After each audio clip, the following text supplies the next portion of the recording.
রাজায় বিবেকানন্দ সুরয়ে সচ্চিৎস্বরূপায় স্বামিনী তাপহারিণী। শ্রী শ্রী ঠাকুর, শ্রী শ্রী মা এবং স্বামীজি মহারাজের চরণে ভুলুণ্ঠিত প্রণাম নিবেদন করি।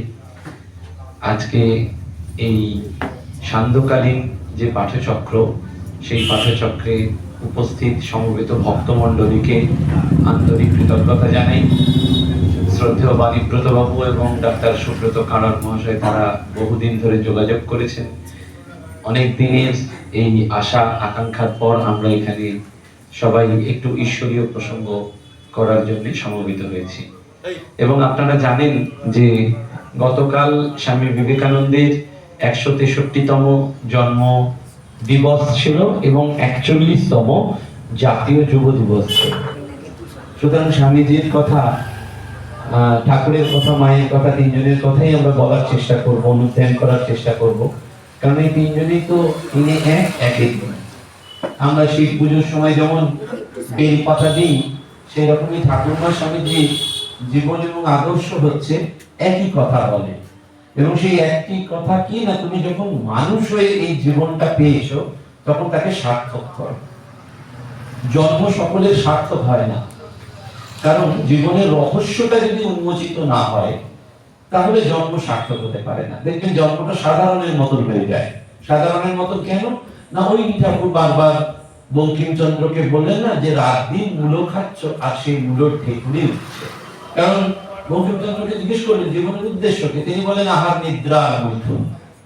আমাদের সাধারণ মানুষের এইটি দৃষ্টিভঙ্গি যে আমরা জন্মেছি যখন, তখন এই স্কুল কলেজে পড়াশোনা করতে হবে, ডিগ্রি পেতে হবে, ক্যারিয়ারটা গুছিয়ে নিতে হবে, তারপরে সংসার ধর্ম প্রতিপালন করতে হবে, ছেলে মেয়ে মানুষ করতে হবে, আর তারপরে যদি একটু সময় থাকে একটু ভগবানের কথা শোনার বা ভগবানের কথা বলার বা ভগবানের চিন্তন করার।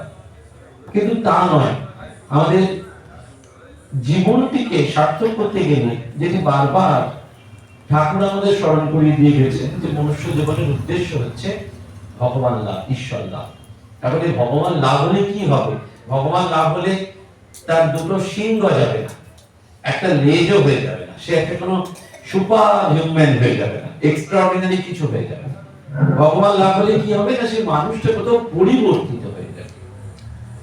সেই মানুষটা আপনার আমার মতনই দেখতে হবে, সবই হবে, কিন্তু তার দৃষ্টিভঙ্গিটা কোথাও বদলে যাবে, দেখার চোখটা বদলে যাবে। ঠাকুর সুন্দর করে কথা বলতে উপমা দিলেন না যে ছাদে ওঠার অনেকগুলো সিঁড়ি আছে, সেই সিঁড়ি হওয়া ওঠার পর ছাদে যখন উঠছেন তখন গোটা ছাদ থেকে উপরটা দেখছেন, কিন্তু ছাদও যে মেটেরিয়ালে তৈরি আর সিঁড়িগুলোও যে মেটেরিয়ালে তৈরি, দুটোই কিন্তু এক, চুন সুরকি দিয়ে একই মেটেরিয়ালে তৈরি। কিন্তু ছাদে ওঠার পর দৃষ্টিভঙ্গিটা বদলে গেল যে জগৎটা এত সুন্দর, আকাশটা এত সুন্দর। এই না উঠলে কিন্তু বোঝা যায়, এই চৈতন্যের জাগরণ না হলে, যদি সে প্রকাশিত না হয় তাহলে বুঝতে পারা যায় না। সেজন্য এই মনুষ্য জীবনটিকে সার্থক করতে হয়।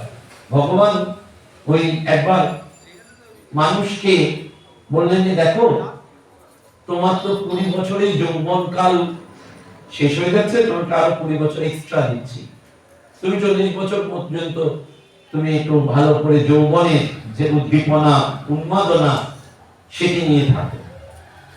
তা তুমি যদি চাও তাহলে আরো তোমাকে দিতে পারি, কিন্তু তার আগে আমি সবাইকে একটু সার্ভে করে আসি।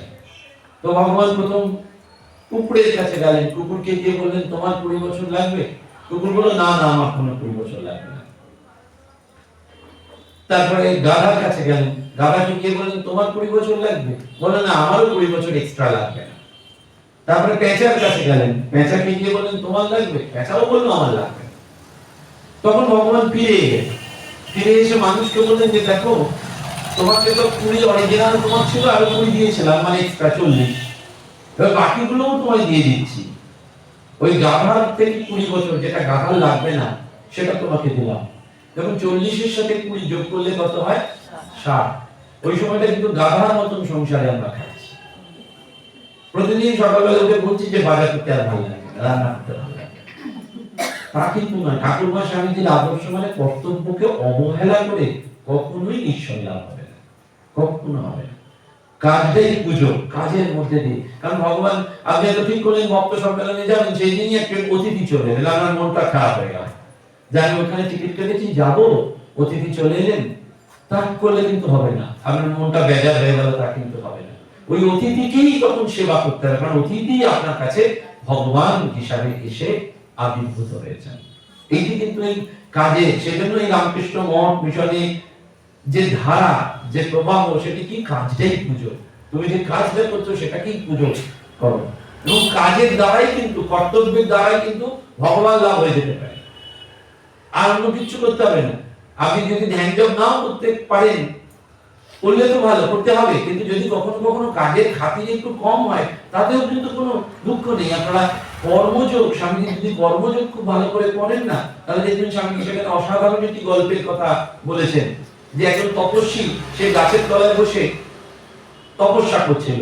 তো ওই গাছের উপরে একটা পাখি ছিল, সেই পাখিটা কোনোভাবে একটা নোংরা ময়লা টয়লা ওই তপস্বীর মাথায় ফেলে দিয়েছে।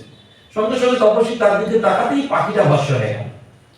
তপস্বী মনে মনে বললেন, বাহ, আমার তো বেশ ভালো একটা ক্ষমতা হয়েছে যে আমি যে কোনো কিছুর দিকে তাকালেই ভস্ম করে দিতে পারি। তপস্যারও অহংকার থাকে, সাধনারও অহংকার থাকে। আমি এত জপ করেছি, এত সেবা করেছি, এত দান ধ্যান করেছি, এত মঠ মিশনে গেছি, এটাও অহংকার। ছোট্ট করে, সূক্ষ্ম করে অহংকার থাকে।